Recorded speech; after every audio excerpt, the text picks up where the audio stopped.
Shri Lindo Joseph. Sir, നിലവിൽ സർക്കാർ ഏജൻസികൾക്ക് ഓപ്പൺ മാർക്കറ്റ് സ്കീം വഴി ഭക്ഷ്യധാന്യങ്ങൾ വാങ്ങുന്നതിന് ടെൻഡറിൽ പങ്കെടുക്കുന്നതിന് കേന്ദ്ര സർക്കാർ ഏർപ്പെടുത്തിയ നിയന്ത്രണം ഉപഭോക്തൃ സംസ്ഥാനമായ കേരളത്തിന്റെ ഭക്ഷ്യലഭ്യത പ്രതികൂലമായി ബാധിച്ചിട്ടുണ്ടോ? നിലവിൽ പ്രളയം പോലെ കോവിഡ് പോലെയുള്ള മഹാമാരികളുടെ കാലത്ത് നമുക്ക് സഹായകരമായിരുന്നത് ഈ ഓപ്പൺ മാർക്കറ്റ് സ്കീമാണ്.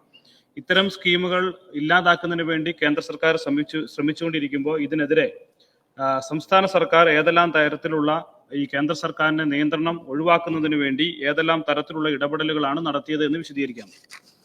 സർ, OMS സ്കീമിൽ പങ്കെടുത്തുകൊണ്ട് ഭക്ഷ്യധാന്യങ്ങൾ വാങ്ങുന്നതിന് സർക്കാർ ഏജൻസികൾക്ക് ഏർപ്പെടുത്തിയിട്ടുള്ള വിലക്ക് ഉപഭോക്തൃ സംസ്ഥാനമായ കേരളത്തിന്റെ ഭക്ഷ്യലഭ്യതയെ ബാധിച്ചിട്ടുണ്ട് എന്നത് വസ്തുതയാണ്. സർ, സർക്കാരിന്റെ ഏജൻസി എന്ന നിലയിൽ 2022-23 വരെ സപ്ലൈകോ സ്ഥിരമായി ലേലത്തിൽ പങ്കെടുത്തുകൊണ്ട് ഭക്ഷ്യധാന്യങ്ങൾ വാങ്ങിയിരുന്നു.